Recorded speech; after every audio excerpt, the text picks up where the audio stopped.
afternoon, they took a scooter ride with David around the local bay. Listen to this. Meg was on the back and she threw out her arms and shouted for joy as we zoomed through the little towns. Smelled people's dinners from open windows and waved to children playing in their gardens. I mean, is her life like a low-budget TV romance, straight-to-DVD, Walmart $5 bin movie? Like, what is this lifestyle? On the back of a scooter, zooming through some, little European town? I'm sorry, is this a 2004 teeny bopper film?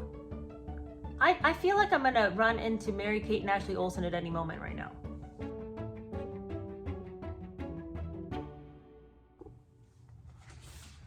Hi, how are you? Welcome to another episode of I'll Spare You the Details. When we're going through Prince Harry's Spare, we have done every single page of this book together, and we've earned our crowns in heaven, let me say.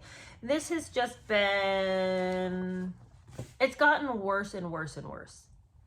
And at the beginning of the book, I came into this with very few preconceived notions. I always really liked Harry. I've said that a million times. Y'all know that.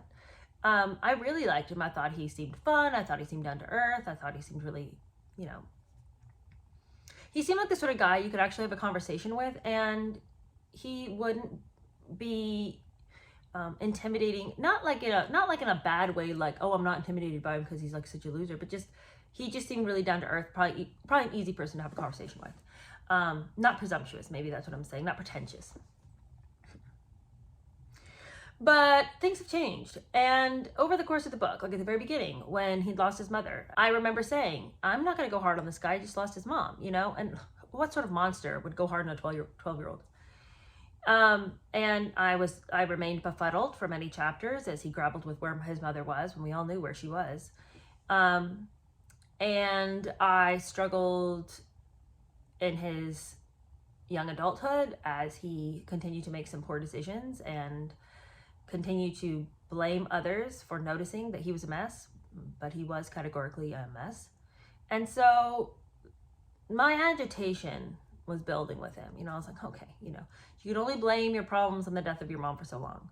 Because we also have this control study over here of your brother who has endured all the same things you have, possibly has had more pressure on him his whole life, yet somehow he's rising to the challenge. And somehow the death of your mother hasn't crippled him for life. So explain to me how he's managed that. And so my agitation was rising. Enter Meghan Markle. Now, not only did the whole flavor of the book change, down even to the writing style, it became devoid of even what few purposeful details we had once been given. And I'm talking about the pickings were slim.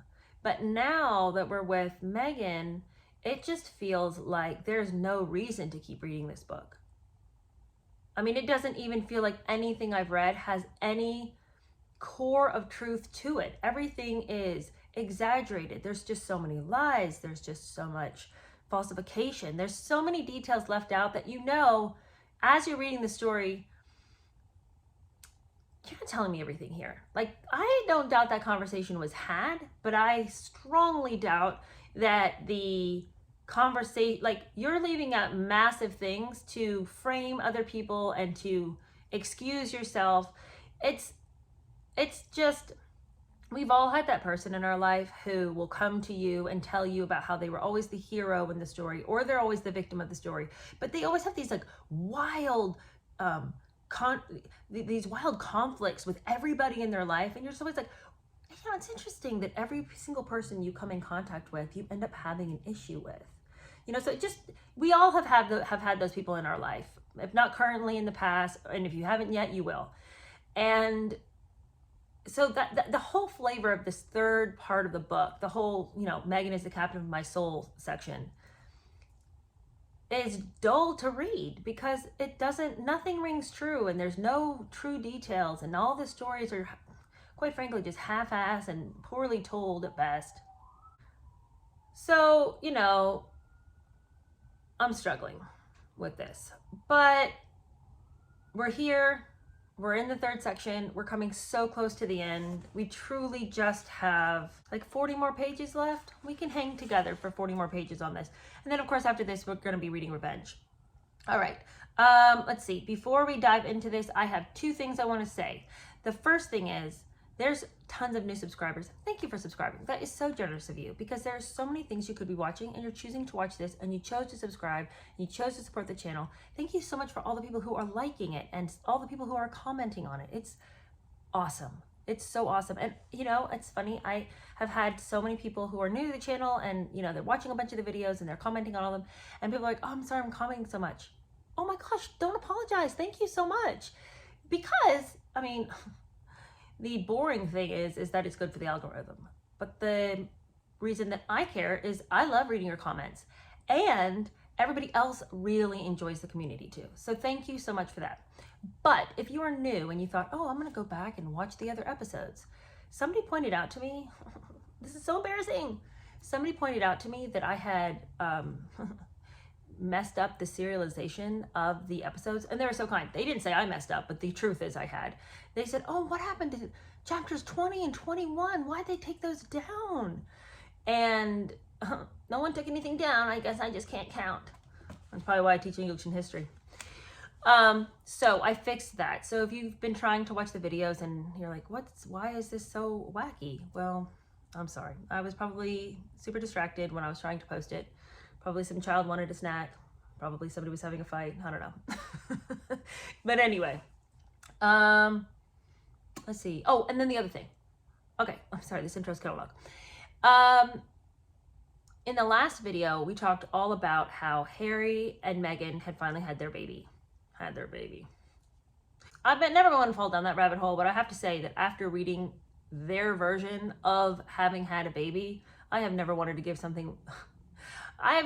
look into something more, because that was the wildest, wackiest, craziest version of a birth I've ever heard. This is the birth of your first child. Like, how many pages did he yak on and on about how much he wanted to be a dad and how unfair it was that William got to be a dad first? Finally, he has his kid, and he's over there, you know, licking grease off his fingers, chewing on a Nando's chicken bone, you know, sucking the gas. I mean, it was wild to me that this is how he described having his first kid. Like, and he barely skimmed over how he felt when he saw the baby. But that's not what I'm bringing. The reason I'm bringing it up is those two are wild and whack, and I want to do nothing more than laugh at them. But if something comes up and I'm like, yeah, but that's actually not a lie, I feel that I should be fair and point out when something that they said is actually true. So a lot of Americans were watching it and thinking, yet another lie, laughing gas, that's what you get at the dentist. In America, yes. Now, I didn't blink an eye at that only because our second child was born in Germany. And in Germany and Europe, and I believe in the UK as well, they would prefer that you manage your pain first with gas, and then if you need an epidural, they'll give you an epidural. Well, I mean, nobody's holding out on you or anything, but they would like you to try something less invasive, so no one's tapping around your spine. But if you need an epidural, you can have one. So I didn't think that that was an odd statement. However, I do raise an eyebrow at the canister hanging out in the corner for whoever was like, I get dibs on the gas. I mean, as people mentioned in the comments, yeah, there's gas in the room from the wall. It's like piped in. You don't just, you know, suck it all down and wait for the nurse to come back and bring a replacement. So anyway, that whole story was whack. But I do just want to say, as much as I hate to say anything was true in the story, it is true. You can't have laughing gas, but that was about the only thing that was true. Okay, we got to get right into this, you guys, because, oh, these people. I'm struggling, you guys. This first story, okay, the pot has boiled over at this point. We are 100%, like I said, on, you know, Operation Meghan Harry Freedom at this point. And they are, I mean, they couldn't be more unhappy with the press that they are receiving. So what do? Well, what would you do? Call your best friend Elton John and tell him all your problems. So they call Elton John and Elton's husband David, and they confess, we need help. We're sort of losing it over here, guys. And Elton says, come to us. You guys, how bad can your life be when you're feeling a little bit put upon and you need a vacation? that you can just call Elton John and be like, you guys got room for us in the south of France? Like, I'm sorry, your life is not that bad if you've got him on speed dial and his home as your home at the drop of a hat. So anyway, they scuttle off down to France. Summer 2019. I mean, what a traumatic and degrading life they do lead. You know, they're like, they invited us to come to the house. So we did. I mean, as if they would have ever, as if Megan would have ever been like, oh, go hang out with a celebrity. No, I've got other things to do. I got bigger fish to fry. I mean, that girl couldn't pack her bags fast enough. As if they wouldn't have said yes to it. So he writes that for a few days they sat out on the terrace and just soaked in all that sun. And listen to this line. Freedom of any kind and any measure had come to feel like a scandalous luxury. To be out of the fishbowl for even an afternoon felt like a release from prison. I mean, that is sickening. Sickening. What are you talking about? Freedom of any kind. Come to feel like a scandalous luxury. I'm scandalized that you think that you haven't had like the best life of all time. He said one afternoon they took a scooter ride with David around the local bay. Listen to this. Meg was on the back and she threw out her arms and shouted for joy as we zoomed through the little towns. Smelled people's dinners from open windows and waved to children playing in their gardens. I mean, is her life like a low-budget TV romance, straight-to-DVD, Walmart $5 bin movie? Like, what is this lifestyle? On the back of a scooter, zooming through some, little European town? I'm sorry, is this a 2004 teeny bopper film? I feel like I'm going to run into Mary-Kate and Ashley Olsen at any moment right now. Okay. Surprisingly, no one bothered them. They didn't know us. How is it that these people in France didn't know who you were, yet the people on Botswana Air knew Meg so immediately and so profoundly that they wanted not only her autograph but also a picture with her, and that was back when she was just on Suits. Yet these people in France have never heard of you? You, Prince Harry? Okay. The best part of the visit, he says, was watching Elton and David and their two boys fall in love with Harry's son, Archie. He says that Elton kept studying Archie's face, and Harry knew what it was. He was seeing Mummy. He was seeing Mummy's face in Archie's. Well, probably was studying the kid's face to be like, is this their kid or did they adopt this child? Anyway, he says that the truth is he couldn't blame Elton because time and again he'd seen an expression cross Archie's face and it would bring him up short. Mummy. And all I can really say to that is this. That therapist should have won awards hitherto unknown. Like she is the greatest therapist of all time. If she can take, after a couple of sessions with Harry, take him from the brink of forgetting completely his mother's face to now being able to see his mother's face in the doughy, soft flesh of an infant male. Someone help me here, okay? You couldn't remember your mother's face, but suddenly you're spotting expressions on your child's face? This couple of month-old child? Okay.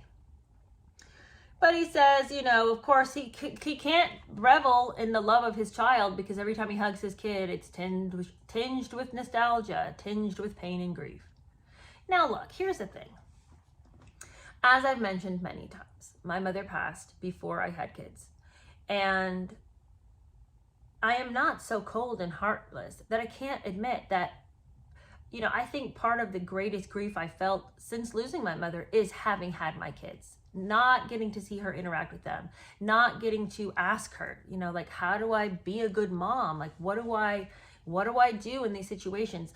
It's like it was like a new grief with each child. However, it wasn't something I dwelt on daily where I couldn't even hug my kids because it would make me think I'm so sad because my mom's passed away. It'd just be a thought that would come up, like birthdays or, especially when I was like a really young mother and I didn't even know that nursing could be hard. I thought it was just something your body just did. I just remember there's so many little milestones and things I wanted to share and things I wanted to ask that I couldn't. So I'm not saying that I don't totally see what he's saying. Watching your children grow and not getting to share it with a parent who's passed, there is like layers of grief there.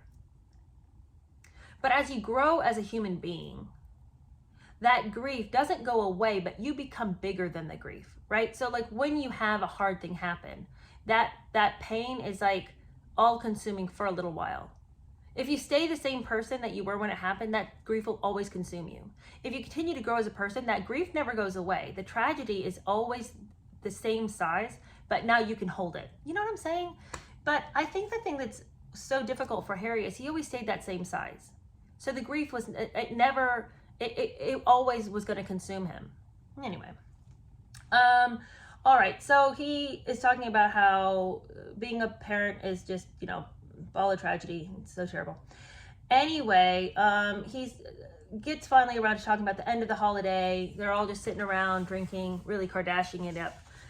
And there they are laying around, scrolling their phones, drinking their drinks, shaking their salads. And then they start talking about what a sorry state the press is in.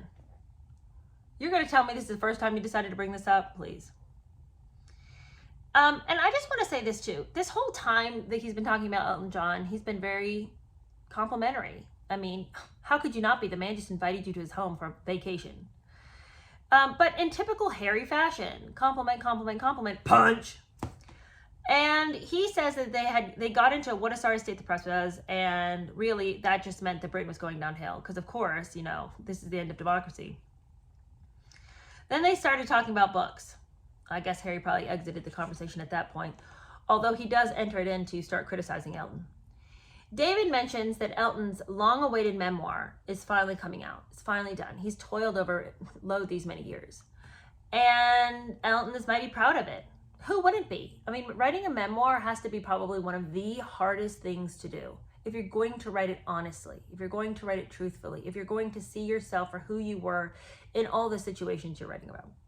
Well, he's really proud of it. Bravo, Elton, says Harry. But then Elton mentioned that it was going to be serialized.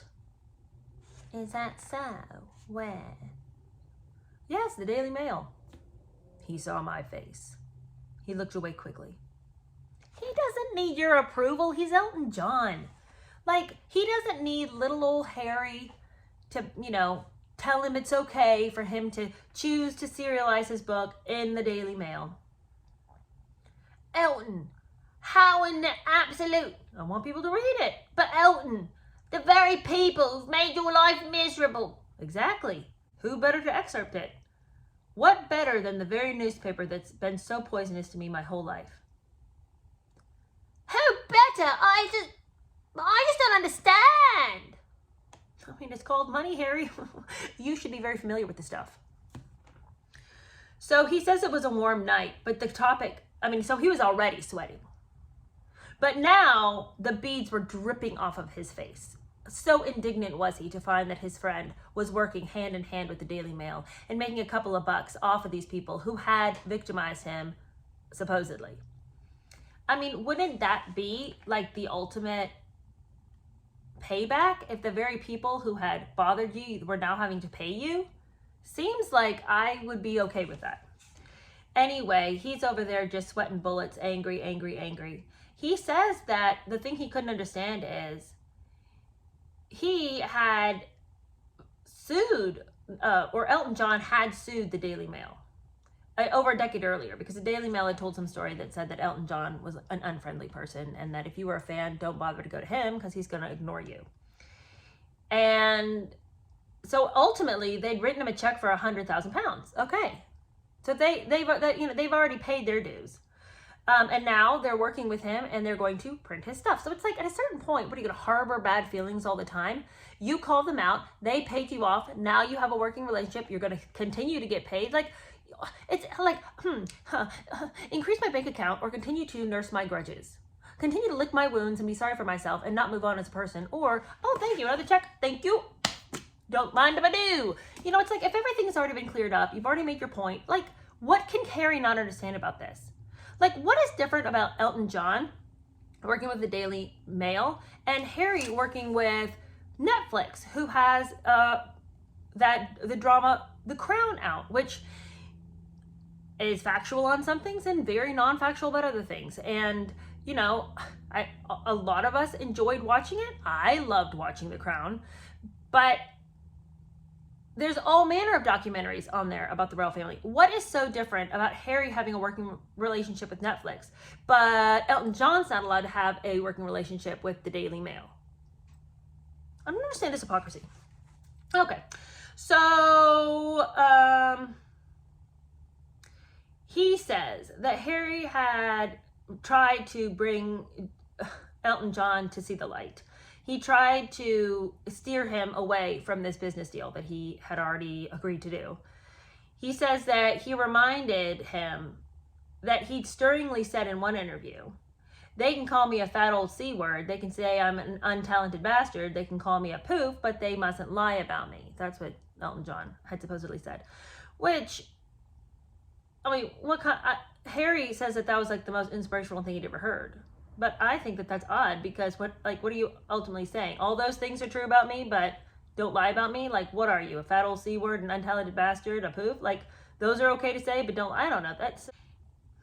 So after they get done spoiling their holiday with Elton John, as they spew some more of their self-righteous tomfoolery, he says that it was time for them to go to South Africa. Oh, South Africa. The place where we really start to find out how much they loathe everyone and everything, and what a fantasy world they're living in. Anyway, he says that it felt awesome to watch an entire country fall in love with Meghan. South Africa it is. South Africa, that is. September 2019, another foreign tour representing the Queen, and another triumph. Another triumph? I thought you just finished telling us that everything that you did just soured as soon as it possibly hit the airwaves. Another triumph. Why don't you bask in your triumphs and leave the hard stuff in the past? Can't change it. It's already been said. It's already been done. But, I mean, this is truly, I've said this before, Harry clings with desperation to the negative. Like, we were just saying, the way he, like, hugging his child, instead of just feeling that tinge of grief and then just being like, oh, but I love my baby so much. I can't even love my baby because all I want to do is think about the tinge of grief. Like, he is not capable of being like, another triumph. Oh, you know what? That's what I'm going to concentrate on. They go to South Africa, and he really doesn't say much about how, like, the famous interview, you know, the whole, like, thank you for asking because nobody ever asked. We both felt a bit more confident, therefore, a bit more courageous, just days before our return home, when we strapped on the battle armor and announced that we were suing 3 of the 4 British tabloids, including the one that printed Meg's letter to her father, over their disgraceful conduct and over their long-standing practice of hacking into people's phones. Haven't I already gone to court over that, though? Like, how are you going to come back around and be like, yeah, you guys hacked into people's phones? Yeah, we all know that. That's what the big court hearings were about. Like, News of the World paid dearly for the fact that they were up to no good. And so I mean, it's a little too late to, you know, jump on that bandwagon, but he says that when they had been talking to Elton and David, they had been introduced to this barrister. And he was an acquaintance of theirs. Harry says he was a lovely fellow who knew all about that phone hacking scandal, more than anybody he'd ever met knew. And he says that he shared with Harry his expertise, a lot of open court evidence. And he said, man, I wish that I could do something about all this stuff that's going on. Like, you're showing me all this evidence, you're telling me about all these things. Like, I want to take that on as my own personal project, but unfortunately, the palace continues to step in my way. The lawyer says to him, well, why don't you just hire your own lawyer? Like, if the palace won't do what you want, get someone who will do what you want. I stammered, you mean, are you telling me that we could just, you know, do our own thing? What a thought. It never occurred to me. I'd been so conditioned to do as I was told. Yeah, by your wife? I mean, good grief. Is it possible? Why? I mean, all right. I mean, maybe I can see him not being totally sure if that was kosher, because why would you go look for a lawyer if you had already been set up by the family to have a lawyer? You know, I guess maybe I can see him. But it's like, this just feels to me a lot like, I don't have anywhere good to stay. I have to stay in the Badger set. Why won't anybody help me with somewhere to stay? But it's like, well, then go get your own place. Which, by the way, wasn't it weird that when Meghan was with him, suddenly he was able to go rent Oxfordshire? That was weird. Since he had just finished saying that nobody could help him. Anyway, whatever. All this to say that it suddenly dawned on him that, oh, he can just circumvent the palace and go get his own lawyer. Well, now it's time for him to let people know that he's stepping out. He says he rang Granny to tell her beforehand. He also had the good manners to call Pa, but of course he did not call Willie. He just texted him. He's just too scared to be direct. He says he told the bee, remember the bee? That's one of the unholy trinity that he spoke of in the last section about those three courtiers, the bee, the wasp, and I don't know, what was the other guy, a spider? I don't remember. Anyway, this guy, he had to tell him, look, we've brought a lawsuit with our own lawyer. I mean, it's a done deal. I'm not asking your permission. I'm just letting you know that this is going to happen. He says he told the bee, giving him advance notice of the lawsuit, letting him know that they had a statement ready to go, asking him to please redirect to the office all the press inquiries that it would inevitably trigger. He wished us luck. It was amusing, therefore, when I heard that he and the wasp were claiming to have had no advance warning. But they didn't have an advance warning. You told them, hey, this is already going to happen. We've already filed the lawsuit. We have lawyers. It's already done. I just have to press go. So they're not lying by coming out and saying we had no advance warning of this. They didn't. You had already decided. Nothing they said was going to stop you from doing it. So they didn't. They did not have an advance warning. Now, you telling them, hey, I'm about to press go, that's not the same as an advance warning. That's not like, hey, I want to talk to you about the fact that I'm considering hiring my own lawyer. And we're going to do something that I've already asked you to do many times and you wouldn't do it. So now I'm taking things in my own hands. That's the kind of warning they wanted. All right. So, oh my gosh, it's not interesting. He says that he and his wife have been under constant duress because of the British tabloid press. It's just been ruthless during a pregnancy, trying to raise their newborn son. He says, quote, I cannot begin to describe how painful it has been. He says that, not surprisingly, because my deepest fear in history is repeating itself. I lost my mother, and now I watch my wife falling victim to the same powerful forces. I can't even begin to care what he's saying here. It's all just such a lie. Because why are you living in this fantasy world? This is a fantasy. You want the drama. You are the person that is given life, your blood begins to run more warmly through your veins when there's drama, when there's intrigue, when there's scandal. You blame everybody else for loving scandal. You love it more than anybody. Nothing makes you happier than when there's a problem. Nothing. You don't ever feel more alive. I mean, it is like an adrenaline shot when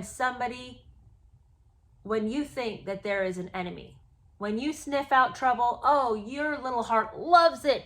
If you were to actually live in peace, you would hate it, which is why they can't shut up, because it's no fun to live in peace when your only lifeblood is to be hated.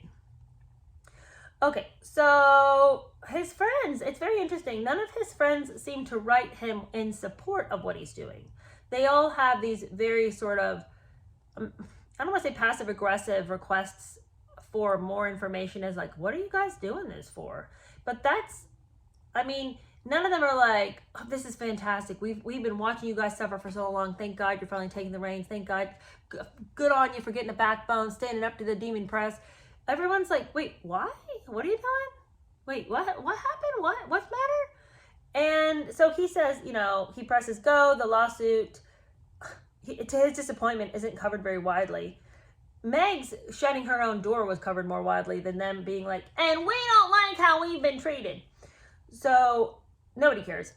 But a couple of friends who did notice, again, like I said, they text, why now? What are you doing? And his explanation, number one, was he said that in a couple of days, the privacy laws in Britain were going to change in the tabloid's favor, according to him.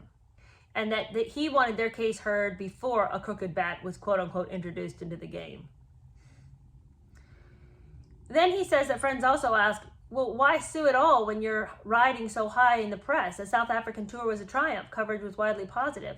And this just made me gag. His response was thus. That's the whole point, I explained. This isn't about wanting or needing good press. It's about not letting people get away with abuse and lies, especially the kind of lies that can destroy innocence. Who are the innocents here? But also, it isn't about wanting or needing good press. That's all it's been about. That's all it's been about. You absolutely need good press. That's what you've been banging on about this whole time. And it's not the absence of press. Because here's the thing. If no one was writing anything about you, that wouldn't be good enough either. You would hate that because then you'd feel like you were being ignored. It's because I'm the spare. No one cares about me. I'm just spare parts. But if somebody decides to write about you, it's got to be good. Otherwise, you're going to have a little baby fit about it. Can't be negative, but it better not be nothing. So what is this? What is this lie? This isn't about wanting or needing good press, please. Okay, so then, and you guys, it's just tedious. This section is so tedious because he's trying so hard to prove his point, but nothing he says really rings true to any functioning, well-established, emotionally healthy adult will never side with him. Nothing he says is going to make you go, oh, I didn't get it before, but now that you've said that. And so he goes on this long story about how there'd been this story in the press about how Meghan Markle's flowers at her wedding could have put Princess Charlotte's life at risk. And he says, maybe people thought he was being self-righteous coming down on the press the way he did. But it was stories like this that really goaded him along. He says that this latest quote-unquote scandal was because lilies of the valley had been included in the children's flower crowns. And, those will kill you if you eat them. I think Princess Charlotte was beyond the age of not on her flower crown. So, there wasn't really any concerns, which was what his point was. Nobody was actually in any danger. There was only a couple of flowers in the wreath anyway, and nobody was allergic to them. And he says that Kate had used lilies of the valley, and so had his mother. So, really and truly. And apparently, he says, Meghan hadn't even chosen her own flowers. It was all the palace that had come up with this. So why wasn't the palace getting hammered for it? But Meghan the murderess was just too good. Who called her Meghan the murderess? Nobody said that. That's his name. He said that, not the paper. But he says, they had an accompanying photo, and Charlotte, I guess in the photo, had been sneezing, but she looks like she's dying, and then she's got her little crown on her head that it's like, oh, and this is the cause of, this pained look on her face. Anyway, it's just such typical tabloid fodder. Look, I understand the press is different in the UK. I understand that the way, they can go real hard on folks in a way that, even though we have freedom of speech here in America, we don't necessarily have the same kind of press. I understand that. At the same time, though, I just don't think that there's that many people who are reading it who are believing that Meghan Markle was over there rubbing her hands together, cackling with glee, and staying up all night figuring out how she could slowly poison Princess Charlotte. That's just so ridiculous. Nobody would believe that. So why is he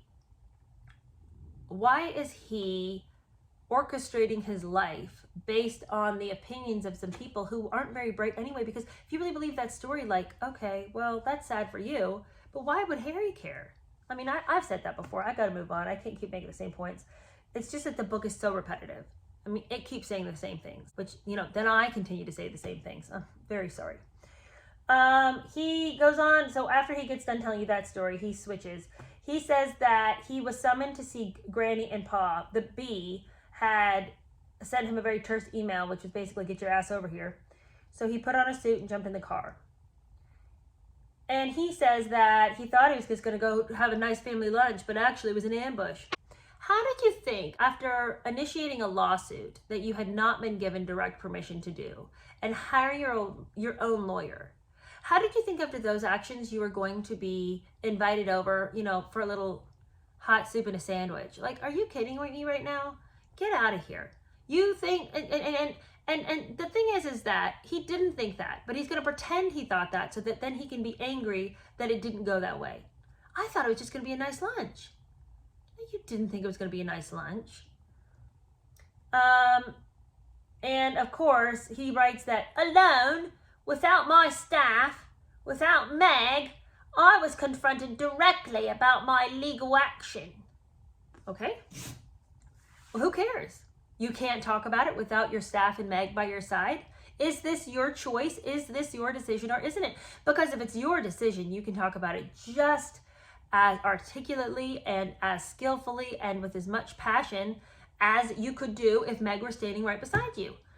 If you need Meg to prop you up, if you need your staff to feed you sentences and words and phrases so that you can explain why you did it, it's not your choice. It's not your choice. So he's over there saying, without Meg, what was I supposed to do? It was an absolute ambush. His father said that it was massively damaging to the reputation of the family. How so? Pa said that it makes our relationship with the media complicated.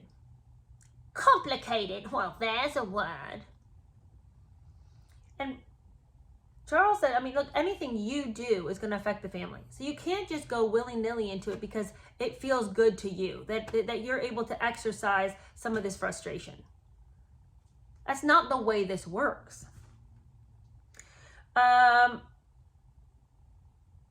And he has this real rebellious, like, you're not my real dad kind of attitude. Well, one could say the same about all your actions and decisions. They affect us as well. For instance, whining and dining the same editors and journalists who've been attacking me and my wife. Okay, but these people do have the means of communication with all of Britain.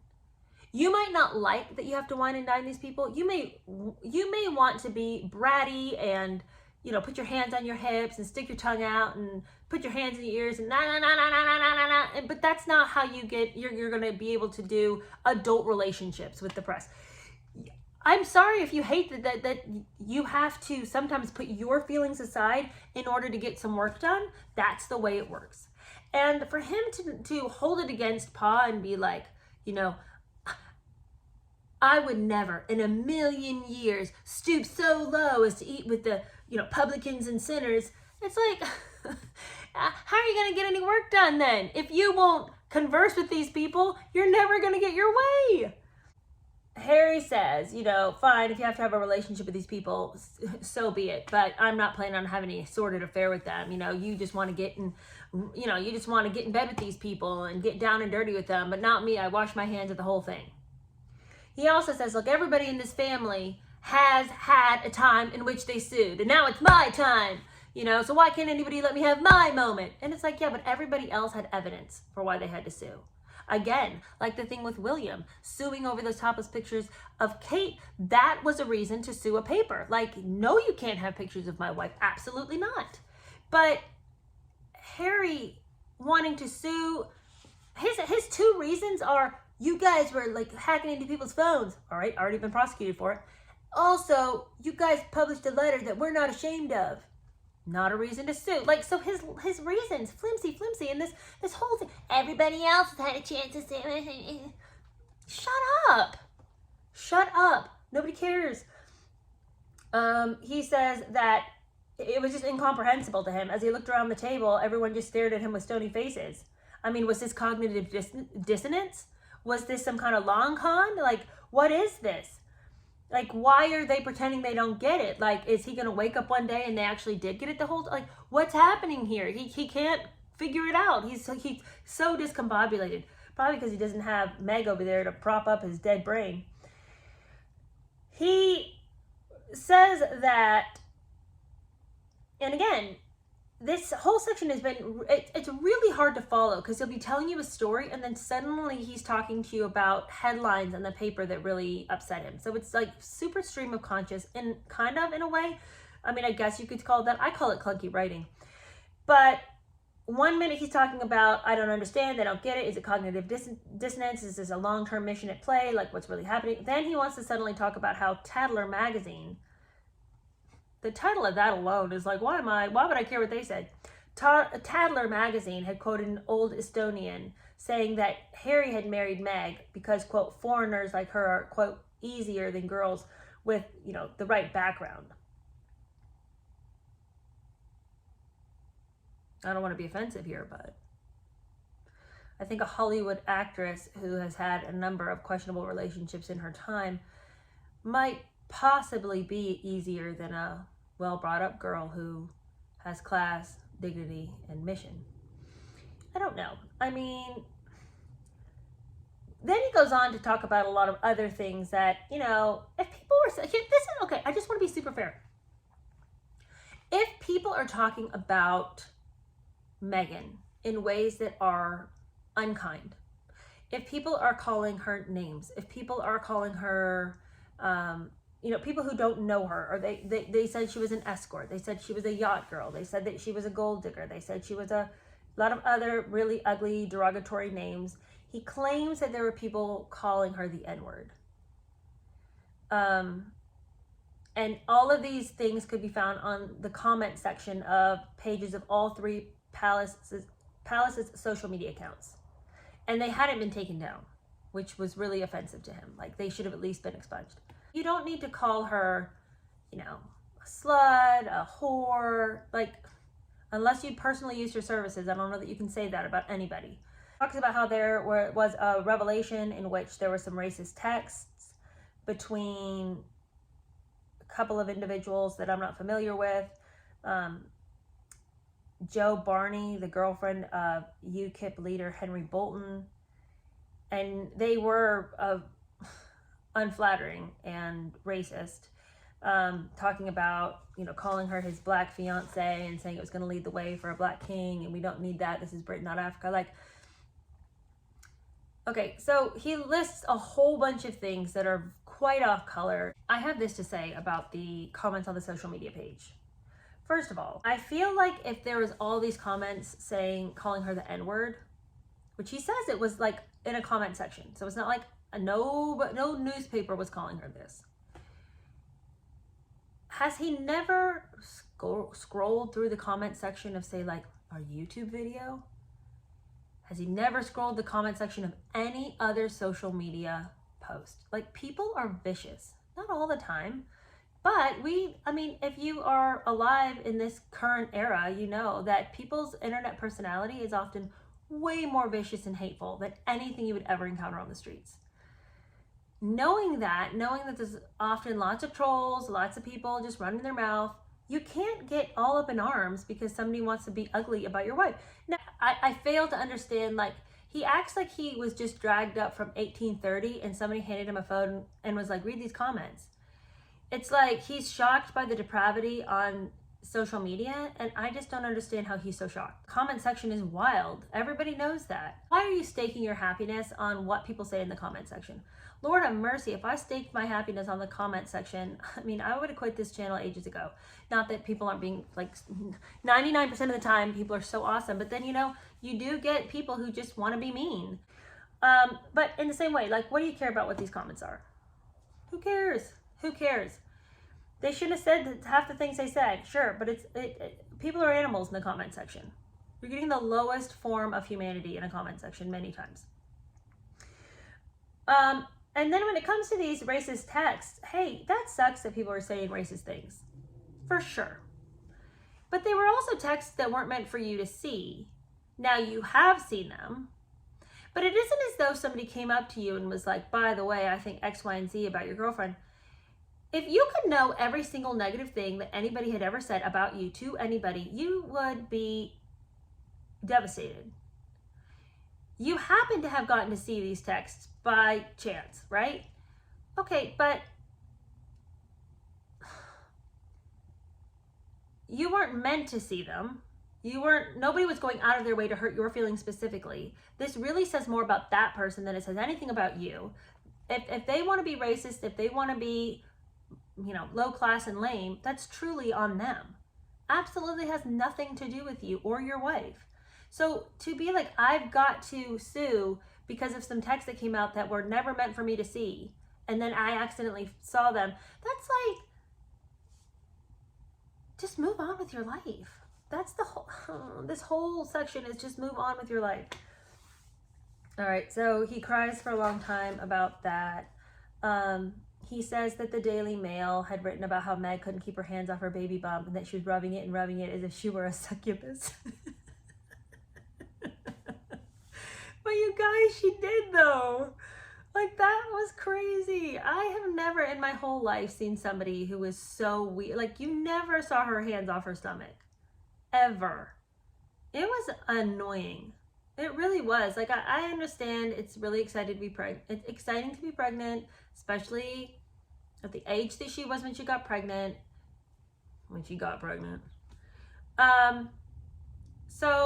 But it did feel really like in your face all the time. Like, it felt like she was constantly trying to show off her pregnancy. Tight-fitting clothes and, like, always all over herself, rubbing herself, here's my baby, here's my baby, here's my baby. Like, all right already. That's funny. Rubbing it as if she were a succubus. That's hilarious. Oh, good on you, Daily Mail. Apparently, Harry deep dived into this. Okay, I don't know. He doesn't say if he commissioned the study or if it just happened to be somebody out of the generosity of their heart wanted to analyze and do a deep dive on all the tweets about Kate, Camilla, and Meghan. He says that one study looked closely at 400 vile tweets about Meg, and that this study employed a team of data specialists and computer and analysts. And they found that this avalanche of hate was wildly atypical, light years from anything directed at Camilla or Kate, and that a tweet calling Meg the Queen of Monkey Island had no historical precedent or equivalent. Again, you're going to base your life on what goes on in that hellscape called Twitter.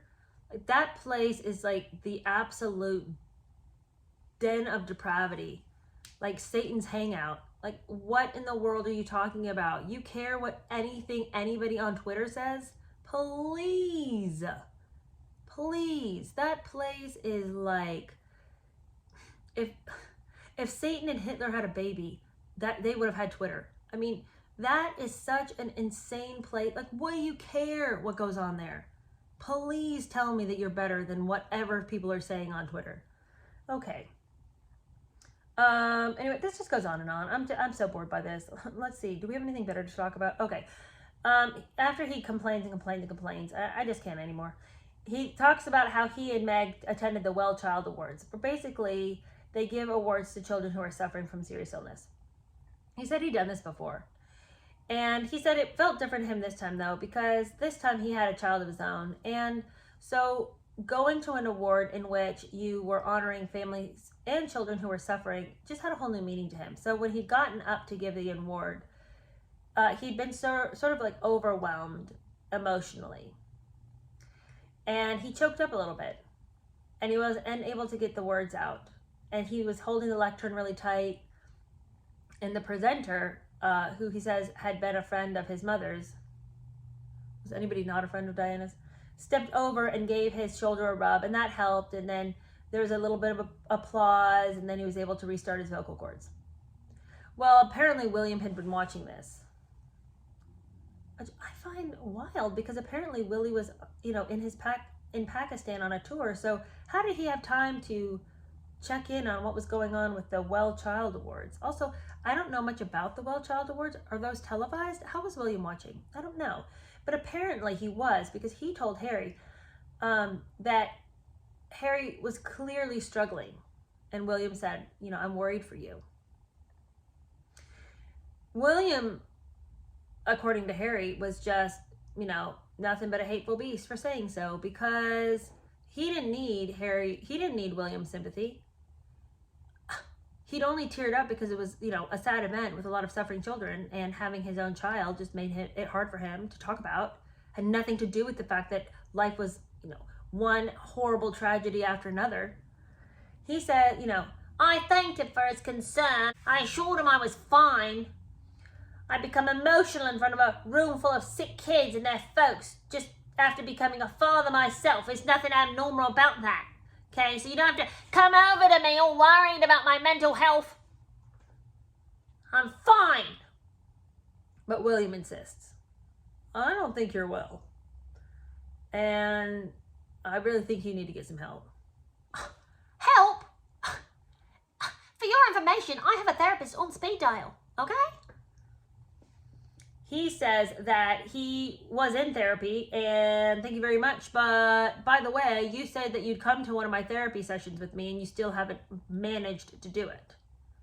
He says that William told him that he wanted to come to one of the therapy sessions with him because, according to William, Harry was being brainwashed at these sessions, and William was sort of curious, like, what are you guys talking about over there? But Harry says that despite William's concerns with being brainwashed at therapy, he just never actually showed up. And it was just patently obvious what William's strategy was. He wanted Harry to believe that he was unwell, and therefore, if he's unwell, he's unwise. So they keep texting back and forth for 72 hours straight. They're just texting. Pick up the phone. He says that he saved these texts, and he has them still. I'm like, all right, well, where are the receipts? I'd like to see some of these texts. He says he still reads them sometimes with sadness and confusion, thinking, how did we ever get here, though? He just says that they were really angry text messages. It was just really obvious that they were miles apart. And he says that what William really couldn't get over was the fact that, this was Harry 2.0. He was independent. He had a backbone. He had a mission. He knew what he was doing. He was going to stand up to the man. And William just couldn't handle that.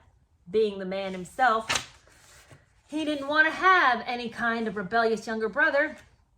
But this is when the story all falls apart, because he says that in his final texts, Willie wrote that he loved me, that he cared for me deeply, and that he would do whatever is needed to help. And he told Harry that he would never feel any other way. I will always love you. I will always do what I can for you. You tell me how I can help you. I will help you. And it's like, doesn't your heart just go out to William? It does for me, because I just think, I can't imagine the pain of seeing a sibling marry somebody who was manipulative, who was changing their personality, who was cutting them off from the family, who was creating drama and, this enormous cavern was being created because they had married somebody who was just divisive and difficult. How painful. And I don't even blame William. Like, even if they had gotten into a physical altercation, I don't even blame him for that, because I just think that if that story is true, it came from a place of desperately wanting to see his brother wake up. Like what smelling salts can I give you to revive you from this stupor that you are in? And as much as Harry thinks that he has come into his own and that he is this new version of himself, I think he's more asleep now than he's ever been.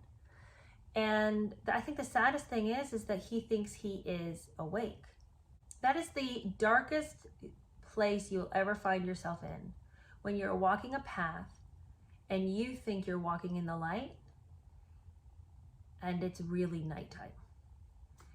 And I just think that, like, how deep is that darkness for him?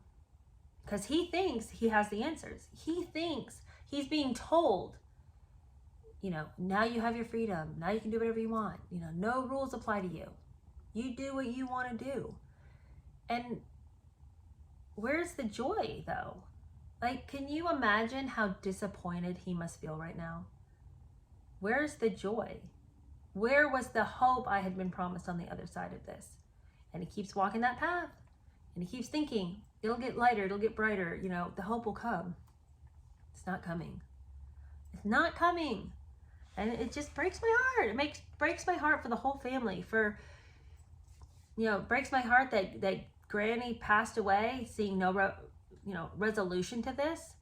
It breaks my heart that, so her husband also died, with the echoes of hateful backbiting.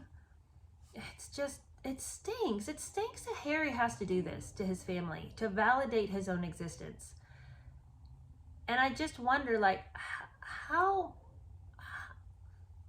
what story was he telling himself? And what story does he tell himself now that makes it worth it? When he's alone, when he's in the shower, like there's nobody around, nobody's distracting him. He's not listening to anything. He's not scrolling his phone. What is he telling himself about why he's still there? Because he's got to have a narrative now about why he's staying. I mean, and I've said this before, it's got to be the kids. His children are going to play a part in why he stays.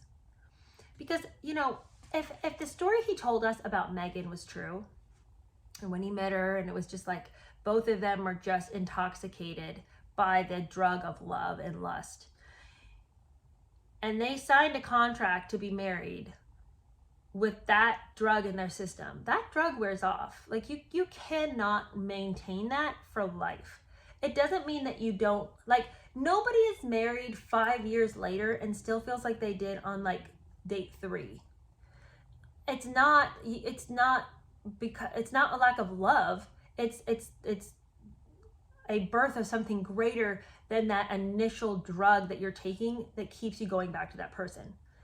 But if you make your decisions to marry, and they definitely did, because like they weren't together very long before they were already like, let's get married and all this.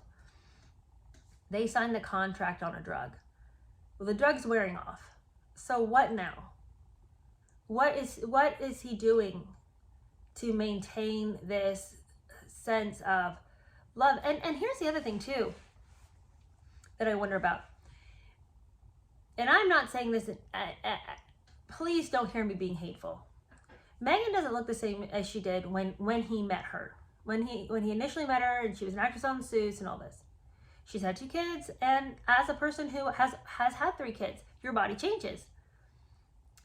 And that's life. Like, that is so many people's story. So I'm not being backbiting or hateful when I say that. I'm just saying, because he married her as a reaction to his physical draw to her, and nothing he ever said about her seemed like there was all that much depth. It was all like, she's way better than me, she's way better than me, she's way better than me.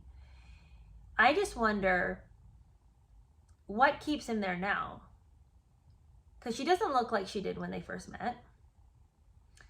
They didn't have anything in common. He said that, she was way smarter than him. She's completely redirected his interests in life and what he had been about before. So what does he have? What does he have? Now, after that 72-hour conversation with William, he says that he and Meg just had to discuss getting away. And not to Wimbledon, not for a day at Wimbledon and not a weekend with Elton, but like an actual escape. So they talked to a friend. They always have these friends who just have these houses. I mean, if only these were our problems. And they were going to go to Vancouver Island, a quiet, green, seemingly remote place, and you could only reach it by ferry or plane. So it was ideal.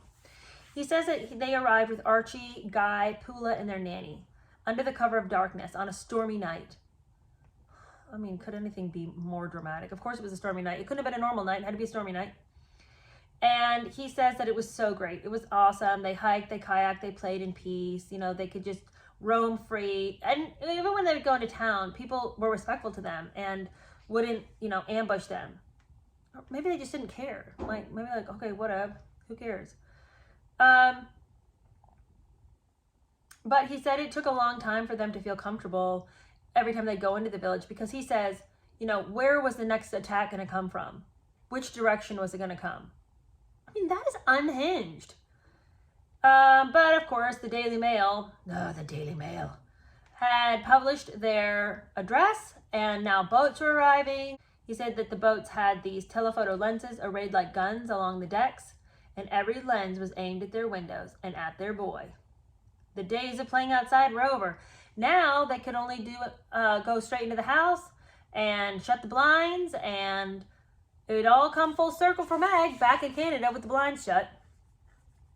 He says that they even found somebody, they saw somebody on the security cameras, some disgusting, filthy individual in a filthy puffer vest and dirty trousers and raggedy shoes, trying to get into the back fence. It was some freelancer pep, some guy named Steve Dennett. And all I can think of is the story that he told us when he arrived on Chelsea's doorstep, filthy, crowned with what he said was a crusty beanie. So I don't really know if he has a leg to stand on when he wants to talk about filthy, disgusting people, but okay. Well, the life they dreamed of wasn't going to work out here over on the Vancouver Island, but while they were there, they planned this idea. They said, what if we continue to work for the Queen, but kind of like on our own terms? Like half the year we'll just spend hiding out, and then after we've buoyed our spirits, we'll stagger back to the Queen's service and do her bidding for a little while, and then when we need to have a break, we'll retreat again. But that didn't really work. He said that he had already asked Pa about this, and Pa said it was possible, but that he had to submit his request in writing. He tried that, but then the request was leaked. So it all sort of fallen flat after a little while. But after his time in Vancouver, he realized, we have to circle back around to that plan. It's a good plan. And this time, Pa said, okay, but you still have to submit that request in writing because I have to pass this through government. I can't just tell you yes. No, I'm not doing it because last time you leaked it to the press. Pa said, well, then you're not going to get your request. So he writes it. And this time he even adds that they would be willing to relinquish their titles in exchange for some partial freedom. So he'd been in Vancouver when he had written this. But he says that whenever he'd want to talk about it with Pa on the phone, Pa just wouldn't come to the phone. Okay, I'm sure he's like a pretty busy man. Like he can't just hop, skip, and jump whenever you want him to. And he said, look, we're coming back to England. Can I at least see you then? He had corresponded, and Pa said, yeah, but not before the end of January. So Harry just feels like he's being stonewalled. Pa's in Scotland. He's not going to make any effort to come back down. And so Harry's like, well, if you don't do something soon, I'm just going to have to, let the whole world know my plans for, doing a sort of halvesy thing. And Pa said that you'll be disobeying orders from the monarch and myself if you persist in this course of action before we have a chance to sit down. I just don't understand how at this late date, Harry has not reconciled the fact that his life is different than other people's lives. Why is he still so flabbergasted, bamboozled, gobsmacked at the idea that his requests have to be submitted to a governing authority? You don't have a job, Harry. You don't have any marketable skills. If you want to support your wife, and the only way you're going to be able to financially provide for her is to continue to be a prince, then you need to talk to your quote-unquote bosses. These people are the ones who pay your salary. So you don't get to just, I wouldn't just march up into the school and go talk to the headmaster and be like, yeah, I'm thinking about doing, teaching one class a week when I feel like it, when the spirit moves me. And then the rest of the time, I think I'm just going to hang out at my house when it feels good. When I'm tired and overwhelmed and overworked, I think I'm just going to hang out. And then, especially if parents email me and I don't like their emails, because that's hard for me. But then after that, I'll come. I can do 2 days a week. So, that's essentially what Harry is saying. He's going to his bosses saying, I'm going to work when I feel like it. And you guys are just going to say yes, because I'm going through a hard time right now. Okay, well then you're fired. Okay, as per usual, I've gone up to my hour. I have not covered everything I wanted to talk about. Between you, me, and this wall, that was about the worst episode I've ever done. mostly because that was about the worst trash I've ever read. There was nothing exciting about it. It went on and on and on. It was the same trash over and over and over. It was like things we've already talked about. Where was the editor? Where was the editor? Where was the editor? If any of you have any connections in the literary world and know who edited this book, I would dearly love to interview her. And not to be mean, just like to truly ask her, like, what was this process like? You must have been pulling your hair out. And I can only assume you started drinking because this must have been terrible to have to edit. What were you thinking? Okay, kind of said the things I wanted to say at the end, sort of there in the middle, so I won't keep up any more of your time. But I am glad to say that we're almost done with this, because I am really looking forward to Revenge. We need a palate cleanser, you guys.